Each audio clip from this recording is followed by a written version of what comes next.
Call to order. It's Monday, June 2nd, 5:30 p.m. This is the Electric Advisory Board meeting. Please rise for the invocation and the pledge. Dear Lord, we thank you for this opportunity to serve. Please help us to make good decisions. I pledge allegiance to the flag of the United States of America and to the republic for which it stands, one nation, under God, indivisible, with liberty and justice for all.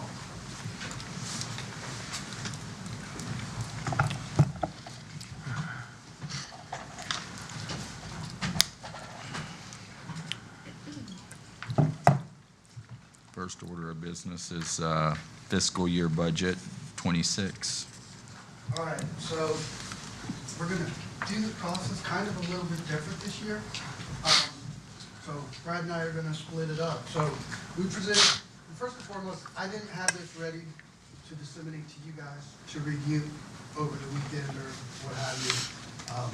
So I will complain and cry about the process a little bit. I did this last year. But this June 1 meeting is definitely, or June 2 meeting is definitely a wrench in our budget process. So I'm just going to put, because we've been working on the budget ad nauseum, and Todd's going to yell at me, so I'll get a little closer to the microphone. We've been working on this budget process probably in earnest since March. But there's so many important numbers that come out in the last couple days. And I think, and as the presentation is going to show, we're really on the precipice at the end of the day of to raise or not to raise electric rates. And we'll talk about that at the end. So we divided up the presentation under the normal operating procedures and all the budget requests. Brad can talk about in significantly more detail. So Brad's going to do probably the first 3 quarters of the presentation. And then the last quarter, we talk about rates and some strategies and where the cash levels are at. And I'll finish it up there and then take whatever questions you have after that. So with that, Brad. Okay. All right. Like the slide says, we're going to talk about the electric budget review today. There's a lot of components of the budget on the electric department, and we will talk at some point in some detail on all these different topics, but revenue, cash and reserve requirements, wholesale supply, electric, are we good? Electric transfer, electric rate competitiveness, and then the capital spending plan. And the capital spending plan really is this 3-legged stool that we'll talk about that has a capital improvement portion, system repair, keeping the lights running, and then a system expansion, which is growth. So again, looking at revenues come from a variety of different different paths. Charge for services for our base sales is obviously a big component.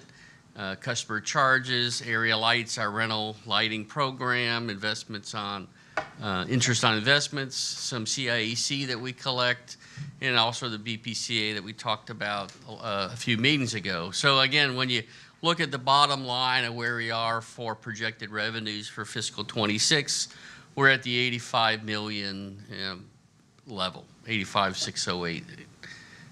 So anyway, that's our starting point for our revenues. And so going down now into expenses, this breakdown has to do a little bit the way we capitalize our numbers, but you do have these main categories. The first 2 are all about power, purchase power. Our St. Lucie is our portion that we own for the nuclear plant for St. Lucie.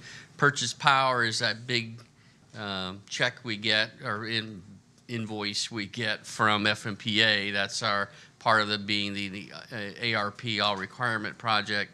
We have administration, that's shared resources, right? Our portion that we pay for, human resources, billing and accounting, all those sort of things. Jobbing is when we charge to others within the department. The distribution is a big portion of our sale, our expenses related to our O&M side of the world. Smart grid has to do, this number right now is reflective of our expected spend for finishing up with GE, and then our annual spend for moving forward with Itron. Other expenses is 19 million. We'll talk about that in a minute. And then the capital projects, the 7.0353 million is really those three legged stool that we talked about a minute ago.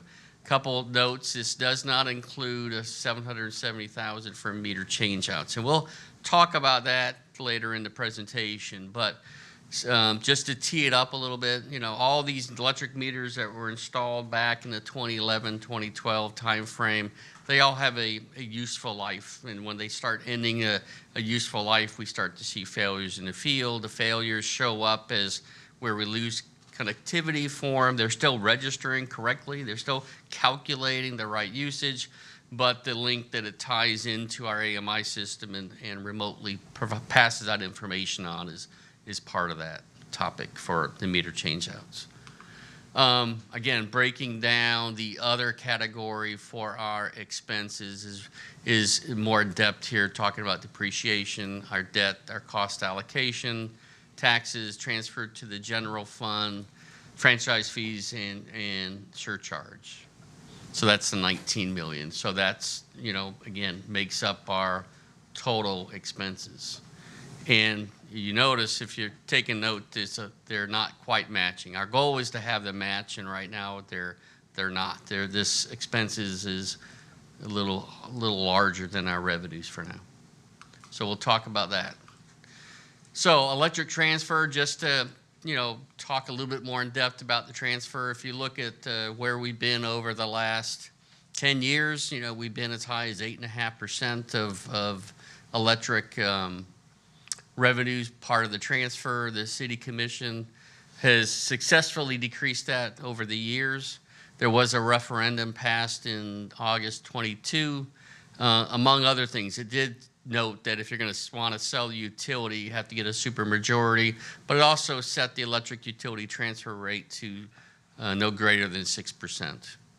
Currently, last year, or the current year we're in, 25, as well as for fiscal 26, you know, our projected transfer to the electric fund, or to the general fund, is 1.6 million. And that's equivalent to 6% franchise fee based on the sales inside the corporate limit. So if we did not have an electric utility at the City of Leesburg and Duke Energy was the electric provider, that 1.6 million would equate to the same sort of transfer that we would see from Duke Energy.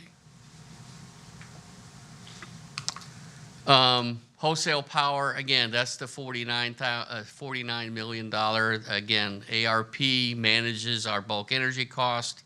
They have a variety of generation facilities throughout the state that, together with the 13 members, as well as our purchasing ability on the market, makes up the wholesale supply. And part of that is based on our consumption, and part of it is based on demand. So all 13 members of the ARP get a two-pronged invoice, again, based on consumption and based on demand. And this also has some transmission component for sourcing that energy into the city of Leesburg. So that makes up the 49 million.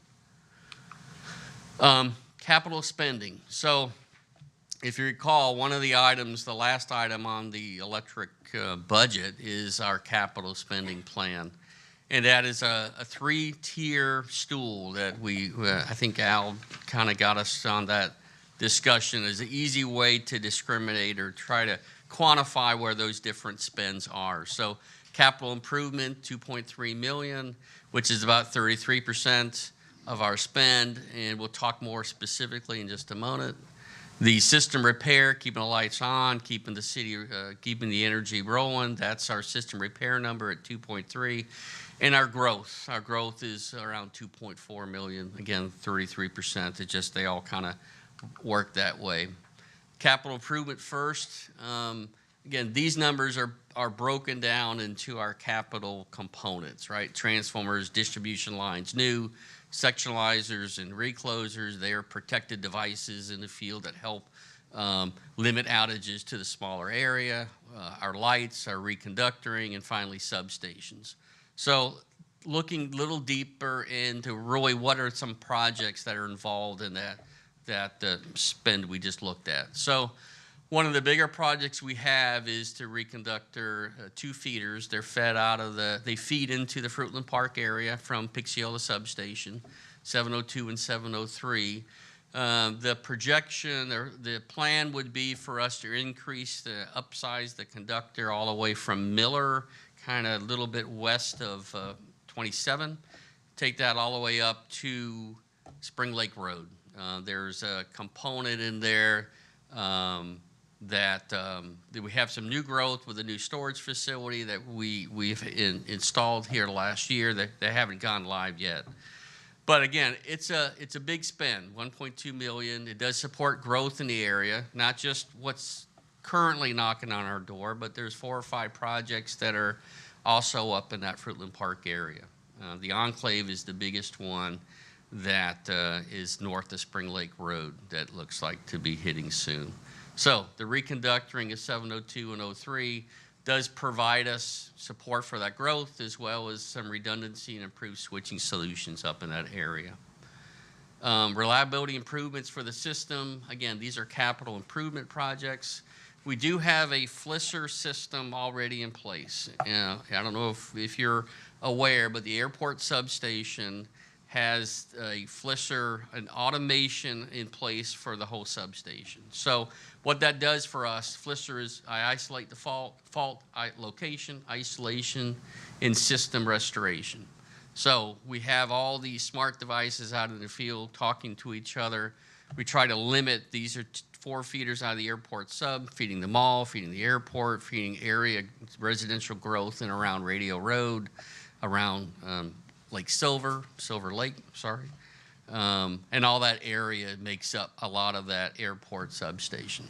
So the automations of the system allows us, if we have a fault, it'll isolate normally down to a group of 400 to 500 customers that would be potentially isolated by the outage, but the rest of the customers are restored automatically through the configuration. It's a nice presentation in the future. If you're all interested, we can do a little demo so you can see, how it works. But that's part of what we can do under system improvements, as well as continued use of trip savers. And a trip saver is a very smart fuse that we locate, that we put out in the field in, again, very specific areas where traditional fusing tends to give us some problems in coordination, so the trip savers can help us there. Finally, under substations, the lion's share under substation, we're looking at a portion of the north transformer. So we have budget dollars this year to get the north transformer replacement ordered, but it won't cover all of those funds. 1.2 million in this year's budget, coupled with another 700,000 in next year's budget, should help us pay for that transformer over a 2-year period. Normally, you order it. There's normally a payment up front and another milestone payment along the way, and the final payment upon the delivery. And it's probably about a 2-year process at minimum to get a new substation class transformer. And then at each of our other substations, there's work to be done. A lot of the feeder breakers and the bus ties at center, the feeder breakers at east, these are just components that are critical to the substation operation. They're probably reached their useful life in 25, 30 years. It's starting to see some issues with their functionality, so we have them teed up to be replaced. Again, at a substation level, you don't run things to failure just because of some of the catastrophic events that can occur. Distribution system, pad mount transformers, pole mount transformers, they run until they fail, and then we have spares sitting in the yard and we replace them. On a substation level, is not something you want to have a $2 million transformer sitting in the yard. So that's our capital our capital improvement. The next leg is a system repair. And most of these are fairly straightforward. The one on the bottom is the one that stands out. We'll talk about it. But again, what we do here is try to look at our 5-year averages for where have we been, what have we spent on transformers and capacitors. We have failures that occur in the middle of the night, and we have to put wires back up, replace transformers, et cetera. That all falls under this bucket. The OMS and the designer tool we'll talk about just now. So again, system repair, keeping the lights on, These are based on 4-year averages, 4 or 5-year averages for the most part. It allows for replacement of older poles that we have that we've identified that are need for replacement. So it allows us to take a portion of those poles each year and replace them. It doesn't replace all of the ones, but we can do about 400 poles with the current budget. And then finally, the mission critical applications that we have. Our OMS is our outage management tool. The outage management tool is a wonderful application for us. It takes the information from our meters in the field. It takes information from callers that call into the IVR, and it populates outages. You have all these algorithms in place that takes calls, takes meter information, and predicts and projects what piece of equipment is impacted by the outage, where we can focus on and send our crews to. It has to do with outbound messaging and inbound messaging that we give our customers. So again, a very critical tool to our everyday work. Designer tool, again, that is taking the nuts and the bolts. We call them assemblies up in service planning. So it's taking all these different components, and when you do a design, you pick the different parts. It's done with points and spans. So you have a pole and a pole or 2 points, and you have a span of overhead conductor. And so our designer tool understands all of that. So when you pick a point or pick another point in a span, be it underground or overhead, and give them the right equipment, it will go ahead and complete that estimate. It will run the analysis behind the scenes and calculate, what's needed for that new development, that new project, be it commercial or residential. So again, mission critical applications that we have. They both are nearing their end of life. They're unsupportive as of December 27. So getting, an RFP done this year, working with IT to get that done, picking a vendor, picking an application, getting it installed, and during fiscal 26, I think is our goal. I think the $770,000 is a little high, but I'd rather come here a little bit high with the request than have to come back and say we underestimated. So that's the main component under system repair. And finally, growth. Again, these numbers are broken down to our capital categories, looking at transformers and new lines and equipment, as well as subdivisions. So that's when we look and try to plan for what are we going to have next year? What's our growth going to be next year? So in subdivisions alone, we have $2.7 million allocated for transformers and rental lights, the underground infrastructure, and really that equates to about 200 lots.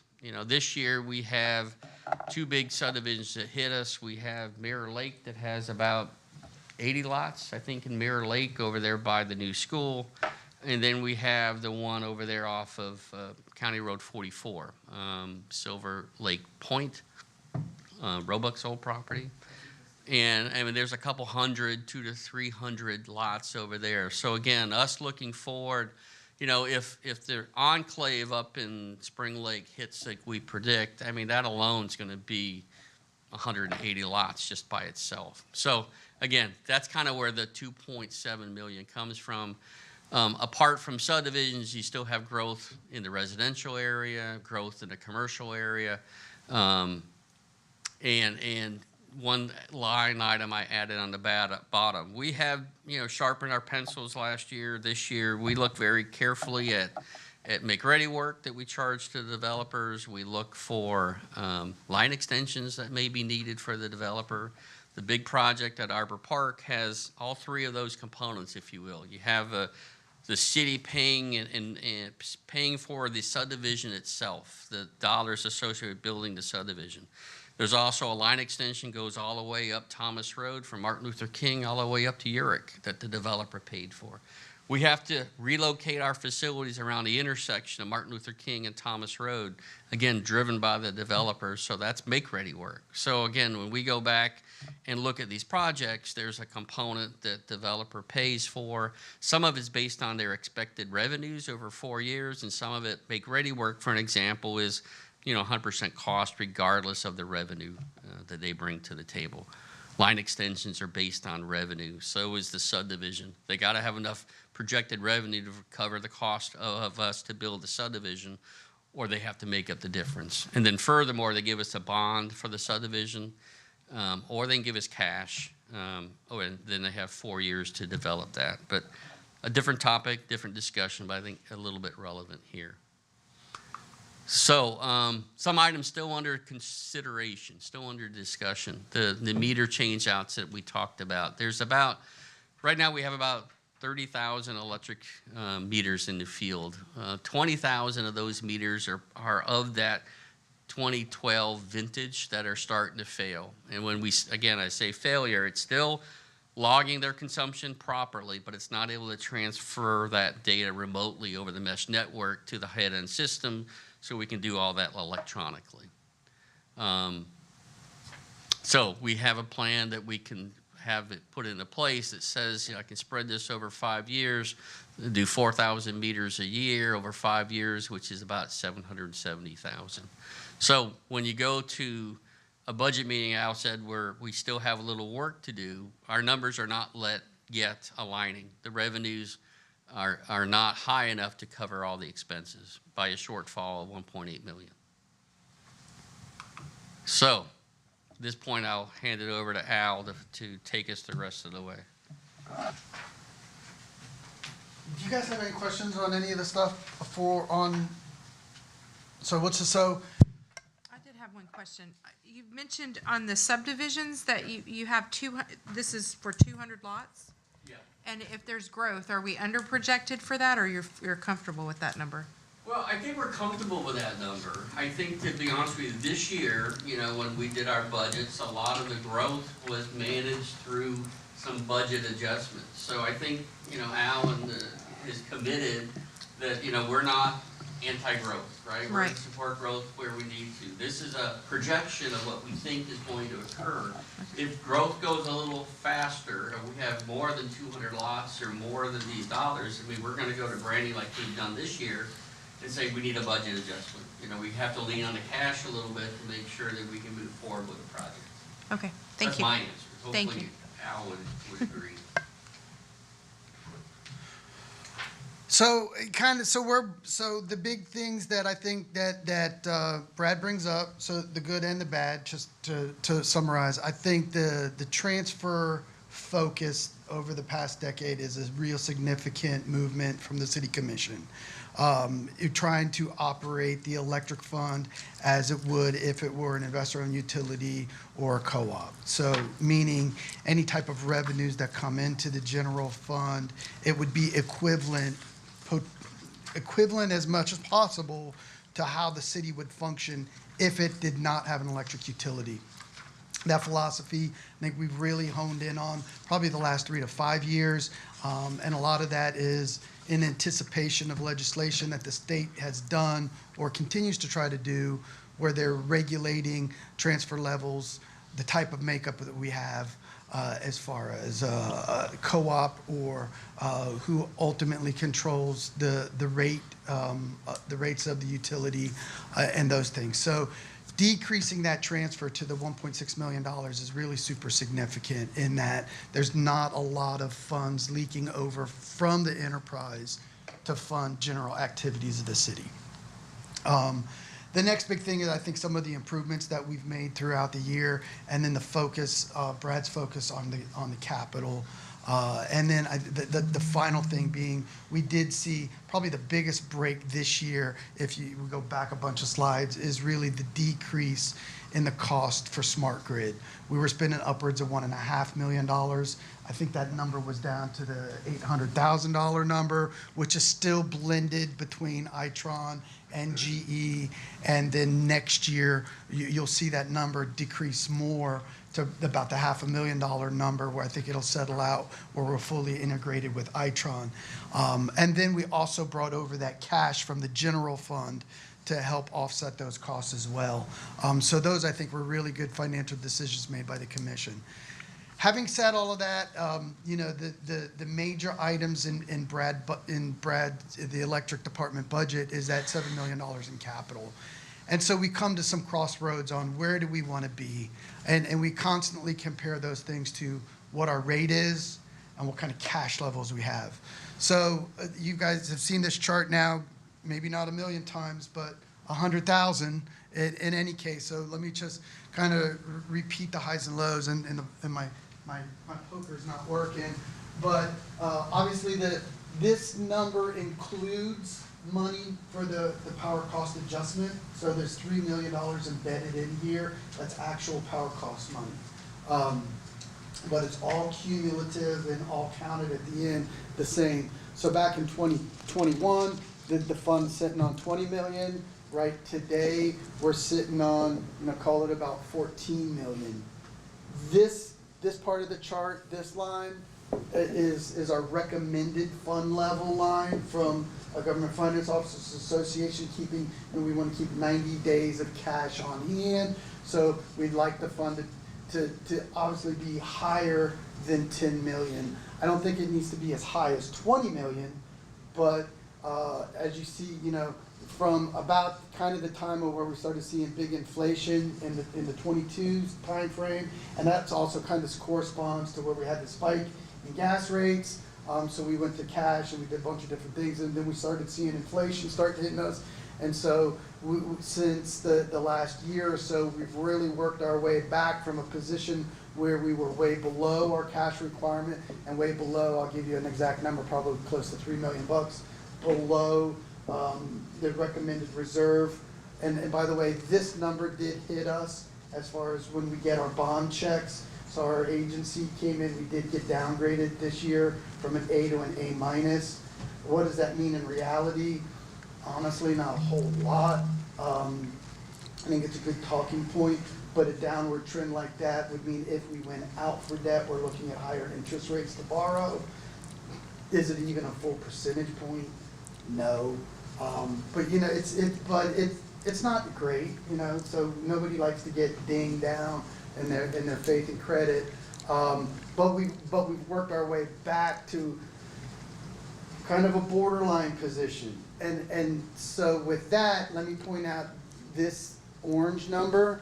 These orange numbers are allocated or earmarked capital expenses. So money we know we have to spend, but it hasn't hit the bank account yet.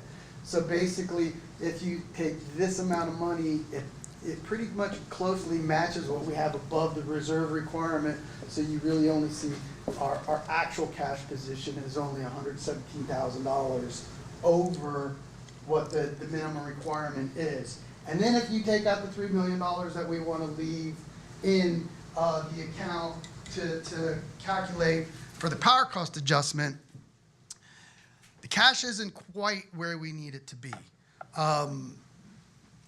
So now come the choices, if you were. So with the $1.8 million deficit, the choices are, what do you cut? What do you increase? Or how do you blend the middle?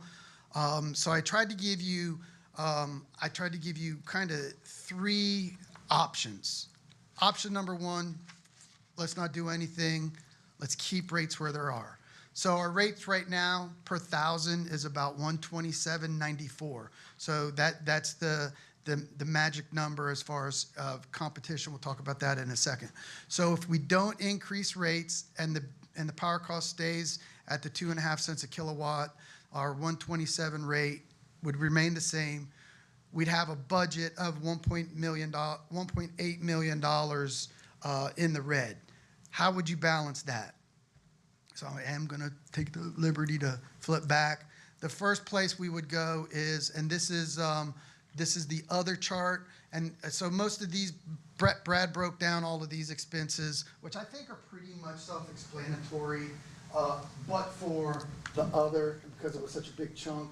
In that other numbers, that's kind of the core. If you talk about cuts, there's really two big cuts on the table to consider. One is don't do the meter change out, and the other is don't budget for the depreciation.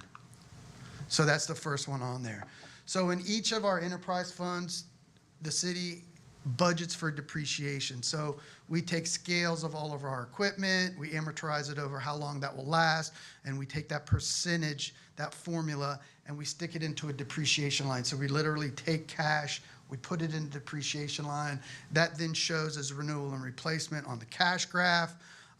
So all things being equal, right, in a vacuum, if everything that we did is correct, right, we estimated our expenses correctly, Brad figured out every bump that goes in the night, everything goes according to plan, which it never does, but if it does, then October 1, 2026, you would see that $14 million number jump $5.6 million bucks.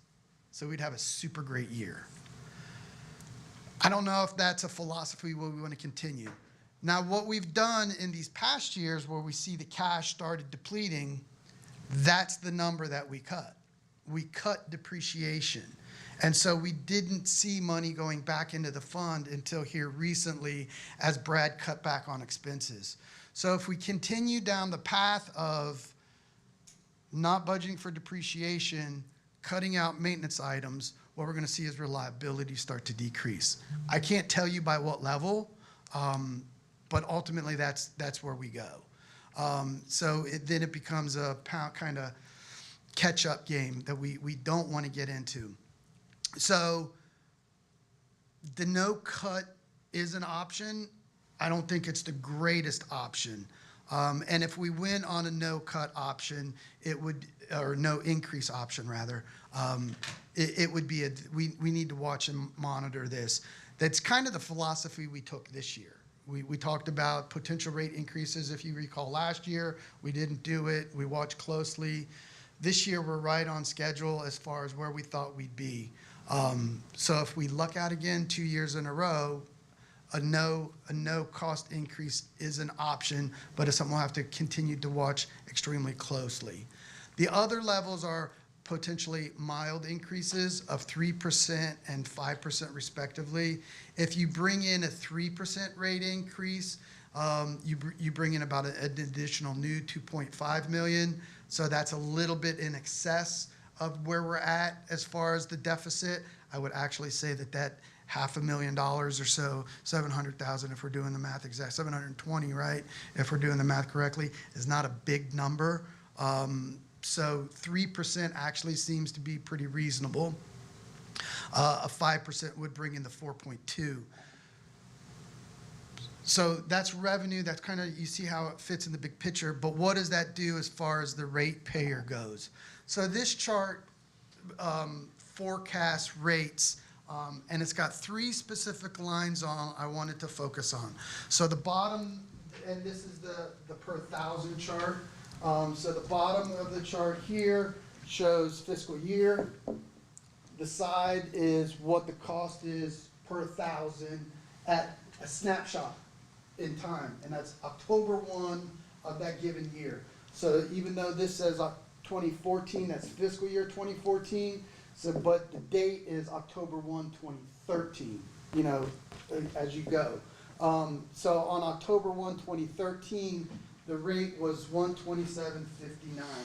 The reason I bring you back to that number specifically is because that is the year prior to, actually before I was hired as the city manager, the city commission made a 3-year unilateral rate increase proposal just before the 2014 budget started, which was instead of increasing taxes, the commission chose to increase electric rates 5% for 3 consecutive years. So the first injection of that rate was the start of the 14th fiscal year, brought our rate up to 127.59.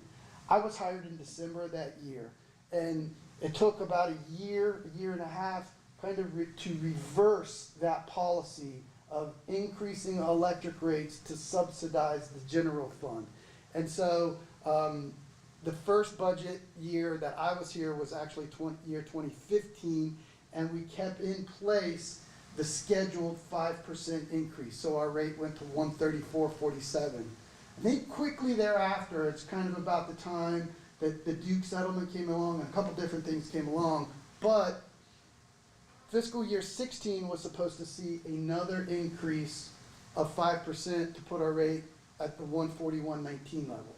So that was programmed, that was approved back at the end of fiscal year 13. Remember that number. So we changed a bunch of things, and instead of increasing rates, we actually decreased rates. And this is kind of the time that we started working on funder interdependency, finding different ways to keep electric money over in the electric house, to keep money over in the general fund, and keep them separate. And what you see is we decreased the rate. So we kind of hung out below, I think we did really good job of keeping the rate down up until about 23, when you see us jump to the 172 number, and that was right after the time that gas hit the skids and the world kind of went crazy, coming out of COVID and all that kind of stuff. But since then, and as promised, the rate has decreased to this point. So our rate, we started at 127.94 at the start of this fiscal year, which would have been October 1 of 24. But we also increased the power cost adjustment in the middle of this fiscal year. So now we're at 132.94. So that is this 132.94 number is the number that the increases are based on, because that's where we're at today. So if you increase that 3%, you're looking at a 136.18 per thousand comparison. And so hence the reason I put in the 3 lines. If you compare 127.59 to 136.18 over the course of the last 13 years, that is a 0.5% increase per year, which is indicative of the red line, the red dotted line. So the illustration there is we've had basically a relatively flat over the course of the past 13 years increase. There's been lots of ups and downs in there, but long story short, the purpose of that chart is to increase is that we're really, I think, focused on making the utility as competitive as possible. So looking at potential increases, where do we fall? So now we go, I think there is a need for the additional rate increase for inflation, for operational purposes, to stay ahead of the curve. And then how does that compare around the state to where other utilities are charging? Because we hear that all the time. Well, if I'm with another utility, I pay this. And so, again, back to the comparison charts, you guys have seen these charts 100,000 times now as well. So before you look at this big blob in the center of the chart, I'll come back to that. I want you to kind of just focus on the bars below. So these are all the municipal electric utilities in the state compared to the primary investor-owned utilities in the state. Florida Power and Light, Duke in our territory, Tampa Electric, and Florida Public Utilities up in the Panhandle. Everybody else on the chart is a municipal utility. But don't let the municipal utilities fool you as far as size. These orange bars serve 70% of the electricity in the state. Is that 70? It's like 70, 15, 15. It's like 70% of the energy in the state is sold from an investor-owned utility, 15% is a co-op, and then the other 15% of the utilities sold in the state are these blue bars. So where does Leesburg fall into? The higher end of center. So municipal average 127.16. We're about 80 cents higher than that at 127.94. We're significantly below our closest IOU, which is Duke. So we're significantly a better, more cost conscious provider than Duke. And I think there's a couple phenomena in this chart that I like to point out. Probably for the first time in my career, this is where I've ever seen this chart where the investor-owned utilities are at the back of the bus. And I think that's indicative of kind of the economy that we're in. And I think there's 3 prongs to that. There is inflation that the investor-owned utilities are reacting to. There's storm hardening that the investor-owned utilities are now trying to pass their costs on to customers. Storm hardening and storm repair. And then the third leg is I think there's some solar energy issues in there with mixes. And as we go green, we're seeing our costs increase. So I think that's where, if you would boil it down, that's where you start to see the investor-owned utilities start to become more expensive, and the municipals haven't had to deal with that as much. Let me throw this chart at you as well, because they're not on there, which is the other. Really, Mount Dora's got a great rate, I think, sitting at 103 versus our 132. The difference with Mount Dora is they're on a spot contract for their wholesale versus us. So that number is going to go up and down a lot quicker than ours will. But the other comparator is Seco, and Seco and Leesburg, probably for the last several years, have been within $1 of each other, plus or minus. We'll beat them by $1, or they'll beat us by $1. And then you see where Duke's at. So all things considered, I'm going to stay on this chart for a while. This box looks at options. One of the things that I also think needs to go into the mix of a rate increase is, where is the BCPA going to be when a rate increase potentially happens? So in English, what I'm trying to say is, if we do increase base rate, perhaps we can lower power costs, the power cost adjustment, which may offset some of that increase. So for example, up in the top, you see the 197.94 and the 197.4. That is our base rate without the power cost adjustment. So if you stripped away that and then started comparing numbers, we're at the second row of the 107 plus the 25, the 132.94. Realistically, this rate is a real potential. And so at 133.34, that represents a 3% increase in a base rate, but a decrease in the power cost adjustment. So we're trying to blend these issues together, and we're not going to, this number changes every month. So as we get our FMPA projections for where they have us and our power costs, that number is going to be changed. So it's really hard to project what's going to happen in October versus the summer. And mind you, the summer is our busy month too. So generally the summer we sell a lot of kilowatts, so it is an over recovery time. So that might be able to put, depending on where we come out at 2.5 cents a kilowatt, that might dictate to us that we could trim back. So in English, where are we talking? We're kind of in an odd spot at the end of the day, because we don't want to increase the rate too much for the sake of building cash, but we don't want to not increase it and then end up in an area where we start seeing infrastructure decay and we get behind in cash. So I think a 5% increase is reasonable, because the cash will be helpful, and our rate, even at the 136 level, would still be within our regional competitors, but we don't need that much, potentially. And it could be mixed with a decrease in the power cost adjustment. So these are kind of, back to this chart, these are kind of the areas where we're at. And in a nutshell, they boil down to stay the same, all things being equal, stay the same where we're at right now at 132.94, or increase to 138, which is the 5%, or the 136, which is the 3%.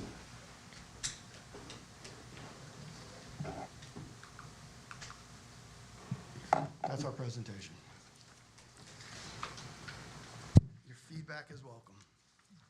I have a question on how the 3 and 5% will affect any kilowatt usage over 1,000. I mean, to what, for example, I mean, my usage is usually about 1,500 a month. at home, you know.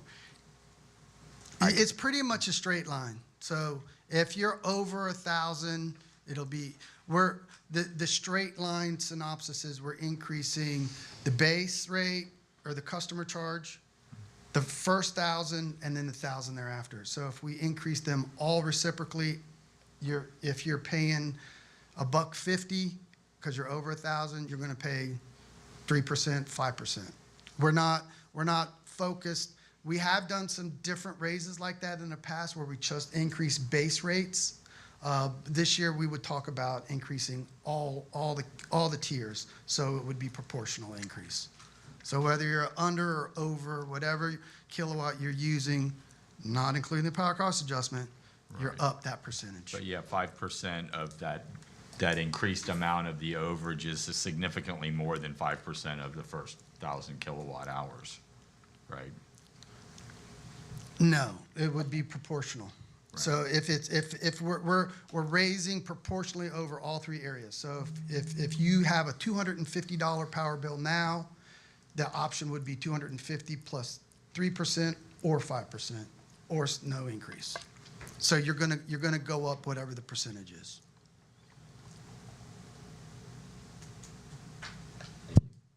I think, so thank you for a very good analysis here, but I think what's frustrating to our customers is the up and down, up and down, up and down. And I'm new, so don't kill me, but how do we get away from that?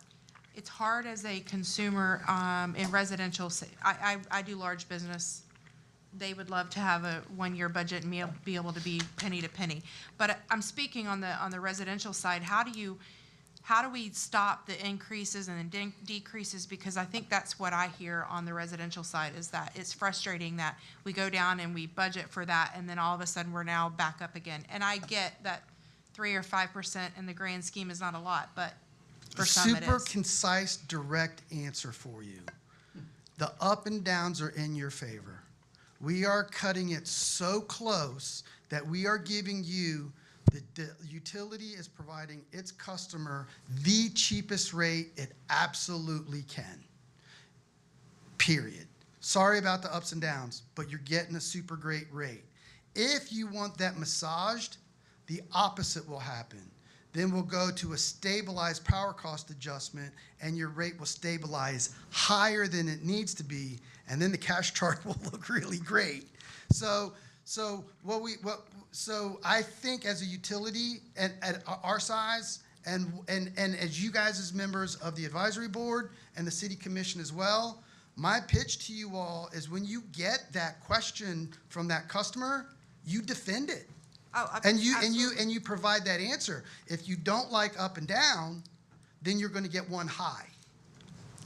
And because there's not another option. The other option is to under recover, and the utility did that for a number. You know, we did that back in 22. You know, we under recovered in this time. You know, we under recovered in this time when we were using cash to supplement those increases. where you got the And then bam, that's where we got the 172, because we went as far as we can. So if we were gonna, hey, give you a stabilized bill, we would do that. Now, one of the things that we've been working on now for like 18 months has been the balanced budget program, which is actually having some glitches right now. We have a pilot program running as we speak with a select few utility customers. They're actually employees. Is that a budget billing? Yeah. So hopefully we get to roll that out. But even at the end of the day, I don't see that there's going to be a lot of takers on the budget billing, only because the way we massage it is you're going to massage high. So unfortunately, and the ups and downs that you're seeing are really not the rate structure, but the power cost adjustment.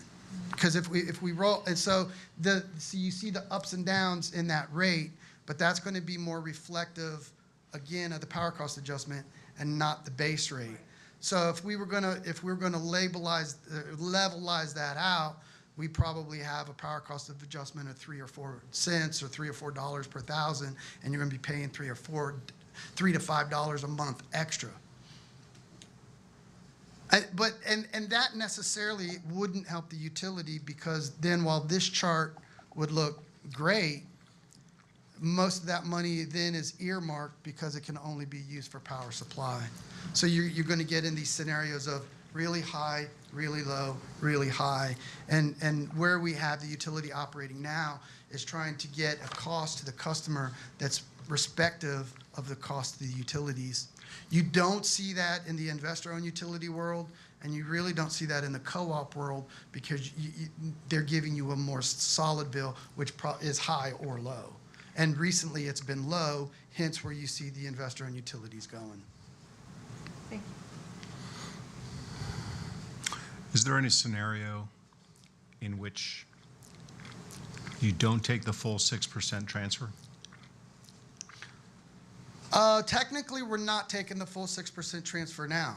So we're taking $1.6 million. So let me explain that. And What did that equate to in percentage? I thought that said 6%. no, yeah. Let me go back to that slide. Did I pass it? It's this one. Okay. So the word missed here is we are transferring 1.6 million into the general fund from the electric fund. So that's a percentage of total. So Can I respectfully save you time? yes. Whatever the number is, my question is, does it have to be 1.6? Is there an opportunity to reduce what is transferred over to the general fund as a way to cut this number? Because you pointed out there's very few valves, if you will, to turn to Yep. change expenses, Yep. right? Administration is one of them. You're 770,000 on meters. I mean, my question is, does all of that have to be put into this year's budget? Can we change 2 tires instead of 4 tires this year and then change the other 2 tires next year? Is there an opportunity to cut that 1.6 into something less? Ultimately, I think what the goal has to be is, how do we not increase rates next year? So we've been changing 2 tires instead of 4 tires for the past 3 or 4 years. The 1.6 million represents probably somewhere around 2.5% transfer. So where does this 6% number come from? The 6%, as this says, equivalent to a 6% franchise fee. So remember, a municipal corporation has the power to levy utility taxes and a franchise fee. A franchise fee is the right and privilege to provide a franchise service, electric, in a municipal corporation's territory.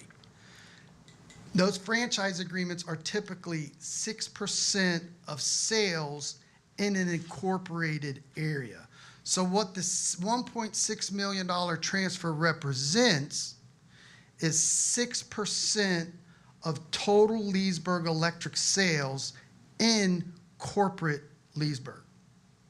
So if we didn't have an electric utility, the city would have a franchise agreement with somebody, and we would be charging 6%, and that would bring $1.6 million into the general fund. That is not 6% of revenues as we change the charter to represent. So, which is the bullet point above. Mm-hmm. So we're actually, to answer your question succinctly, we're already beating 6%. Okay. We're doing it by more than half. So now the question becomes, is transferring anything reasonable? And that becomes really a you all question. You know, if you didn't have that $1.6 million, where would the general fund get the revenue? A franchise fee. And so the philosophy of the 1.6 is the general fund is charging the electric fund a franchise fee on its incorporated residents only. Now that's forked tongue, right? Because 60% of our customers are outside the city limits. So that $1.6 million, less than half of it is coming from unincorporated residents. But that's our demographic, our load demographic. So 60% of our customers are outside city limits, but 60% of our load is inside city limits. So that's why when we transfer 6%, the number's a little bit, right? So I think that $1.6 million is an exemplary number. I would say that it's probably the lowest in the state of any municipal electric utility. And then I would throw at you, now I hear the taxation without representation, and that's half of that. So I hear you. Okay, all of that heard. So the general fund on the other side of the house that needs the money, you know, they collect, we're looking at a little north of $3.5 billion of assessed taxable value. So 1 mil of taxes equals 3 million in property taxes. So our millage rate is about 3. The city brings in about 12 million in property tax revenues. So now for every penny of every $1 million of transfer it doesn't take from a utility fund, the reciprocal cut or a tax increase would need to be made. So if we didn't put $1.6 million of electric money in the general fund, that would require an increase of 0.33 mils.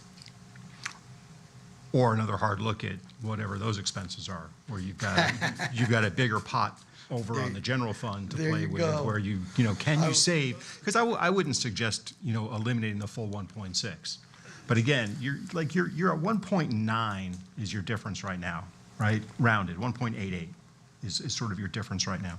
Yes, yeah, Right? with the Okay. deficit, yep. It's not a huge number. Not a huge number. Okay, so if theoretically you were to cut the transfer in half, let's say, if you were to cut the meter work in half, let's say, you're 2/3 of the way there to closing that gap.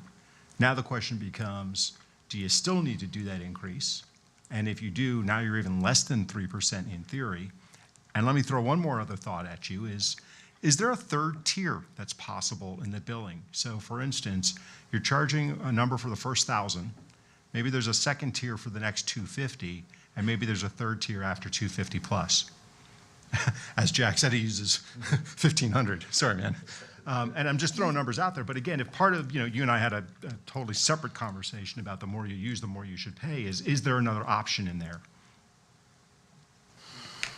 Perhaps, I don't know, what kind of, I think the two things that we run in there is kind of the regressiveness of the rate, and then B, what we save, we may end up having to cost us in a software application change. I don't know, if that's going to require, we're already working on archaic software. So, now if we're going to get fancier with the breakdowns of how is that going to affect our software? So, that's something we can look at, Mark, for sure. But my knee-jerk reaction is the software is going to have problems with it. We already got Andrews yelling at us that we're going to need $1 million software upgrades over the next couple years. So I venture to say that That was just off the top of my head. I I'm got trying you. to find That we're ways pretty- to. And then we really come into the philosophical struggle. So what are we wasting money on over in the general fund, right? So if we break down the general fund, $35 million in the general fund, where's all that money going? 65% of it's going to police and fire. So this isn't the scary tactic, but really now to find heavy cuts or heavy lumber over in the general fund to find $1 million, you're going to go right to cut public safety. Oh, by the way, we got all the public safety thing kind of on hold in our collective bargaining agreement because they're already arguing about different. So, end of the day kind of thing, I think we're right in the ballpark. If it would be the advisory board's nudge to the city commission not to increase rates, probably the thing that we would do, the immediate thing I would do is we would go cut the depreciation number, float it there at $2 million and watch it like a hawk like we did this year. With the anticipation of a mid-year correction, and if we did a mid-year correction, we would want to do it at the end of the first or end of the second quarter before May, June, July summer bills hit. Look, obviously as representatives of the public, we don't want to pay any more than we have to. And we don't have a choice. There's no competition that we can go to and say, well, let me price out electric from somebody else. And we're beating the competition at that. In some cases. which is great, but, again, since I don't have that choice, well, I'd love to be paying what Mount Dora is paying right now. It's not an option. So I think any effort that we can to try to minimize whatever increase in sort of a global look at how I feel like as consumers we're getting hit in a bunch of areas, that is my message on behalf of your customers is what can we possibly do? And if it has to be raised, is there a way to get it to 1% instead of 3%? Because we made the effort to make the hard choices and took on a little bit of pain in some areas to be able to do that for the customer. And that's ultimately what our objective is.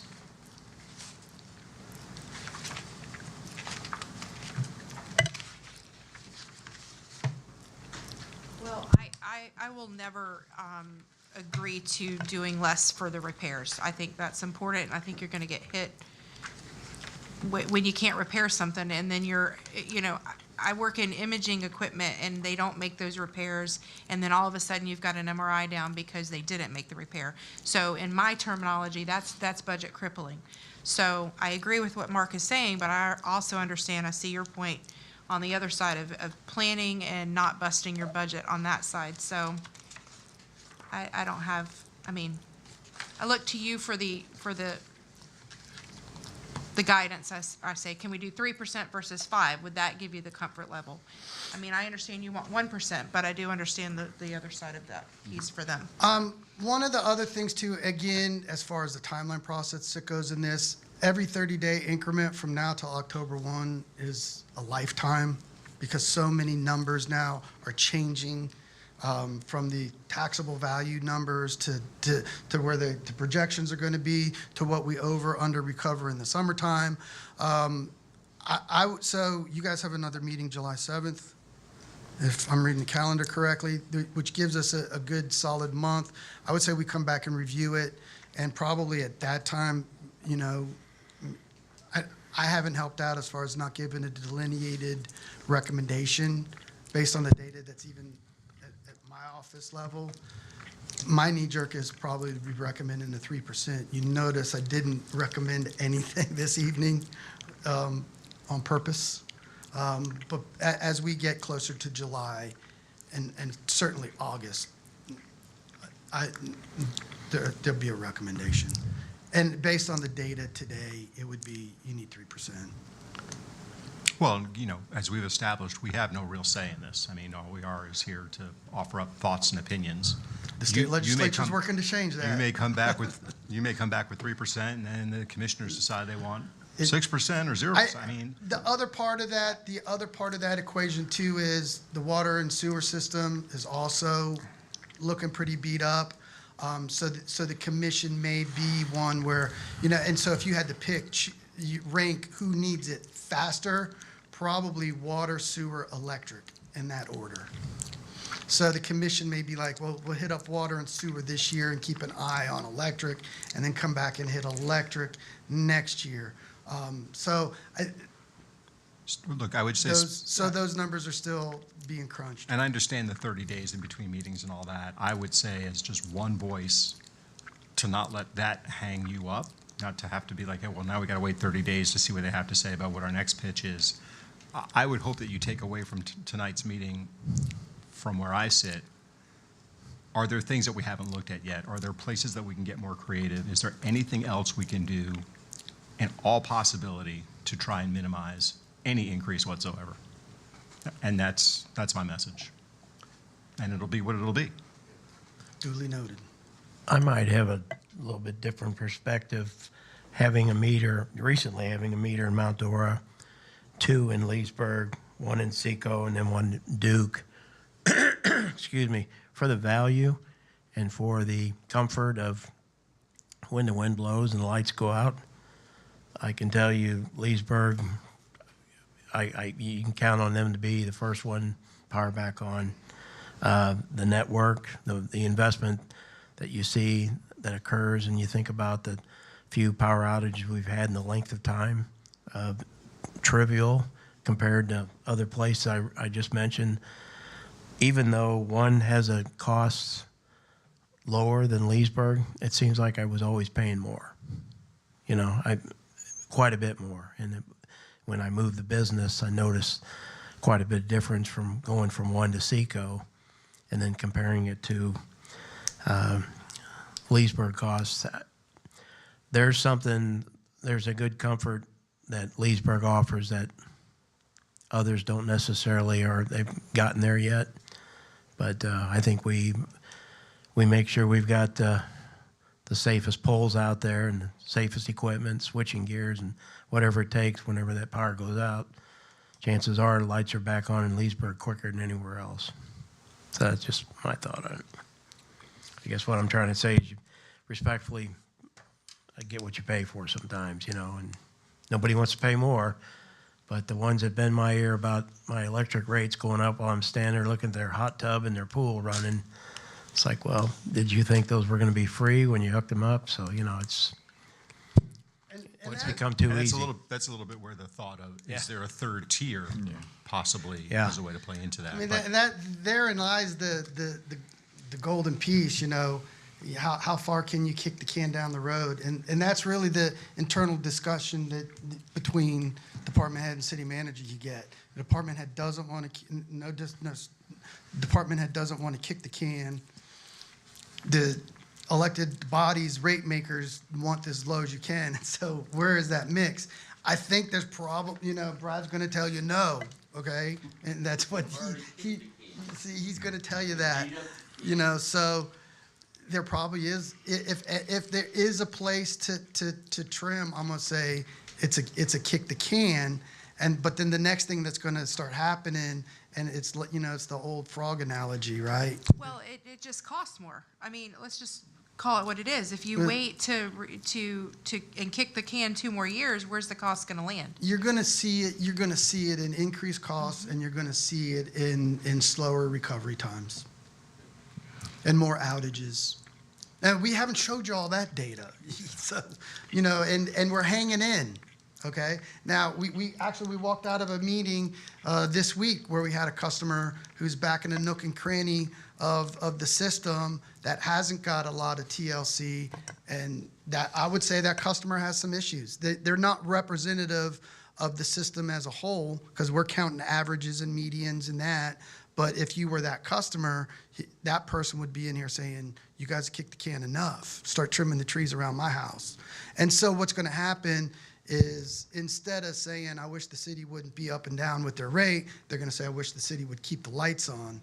And that margin, we go pretty quick from "you're doing great" to "you can't keep the lights on." That margin comes pretty quick. And when I say the up and down is, and I don't know, can you keep it a rate for a year and go a little higher and then look at it annually? I don't know. So if this that's year ever you'll gonna have happen. 2 rates, Amanda. Okay. Barring a change between now and the end of, we started out at the same base rate at 107, and we started out the power cost at $2, and now it's the same base rate 107, and the power cost is $2.50. So you don't anticipate a second or third rate in the If third it quarter, was, fourth it'll go down okay. unless something crazy happens, Like in 22 with the gas. Yeah. which is possible. Yeah. Doubted. I mean, Yeah. At 6 months through, I think our power cost numbers were $100,000 to the black. So we're spot on. So As Al said, it's really the BPCA that can have the variation. The per consumption cost, per kilowatt cost is stable. It goes up periodically. I think the last one was 3-4 years ago. And we're contemplating now. But again, the issue, just one last thing, a lot of the costs that we see every day for equipment is 400% to 500% what we have paid in the past. And it's significant. And those costs are tough for us to keep having to manage ourselves, right? We have to, at some point, try to pass that on. Last year, we talked about the 3 stool. There was no third leg in our stool this year. There's no capital improvement. So we've held, very tightly on those budget constraints, trying to improve the overall cost. But we're at a point where we have to improve the system that we have. Or it's like a cruise ship analogy. It starts to go off kilter and it takes forever to get it back online. So you know, the capital improvement cost is, a lot of it is for future growth we're gonna see. That they're banging on our door telling us this is what's gonna happen. And improvements in reliability that we need to keep pushing.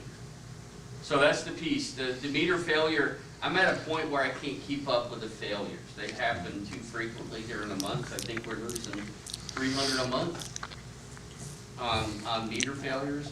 I don't have a staff big enough to keep up with that. So I have to piece this out. You know, is it a 5-year plan? Is it a 6-year plan? I mean, we can kick that around a little bit, make some variations. But I can't do nothing. They're gonna fail, and you know, I can't send a bill out if I can't read a meter. So it's critical. So this is June 1 or June 2nd. We'll know more July 7th. Thanks, Al. I think the big question is how far do you pinch a penny and at what expense? You know, because there's a price to be paid for everything. And I personally, as a resident of Leesburg, am not willing to compromise on the outstanding service, like Mike was saying, that you get from Leesburg. I mean, if the power goes out, it's Johnny on the spot, back on very seldom. You know, is there ever an issue? And I hate to think about people that are being put on the back burner because of a lack of resources with things like trimming trees and things like that that make that all possible. So these are things to consider. So I appreciate the presentation. Roll call. Mike? Nothing. Okay. I'll entertain a motion to adjourn. Second. All right, meeting's adjourned.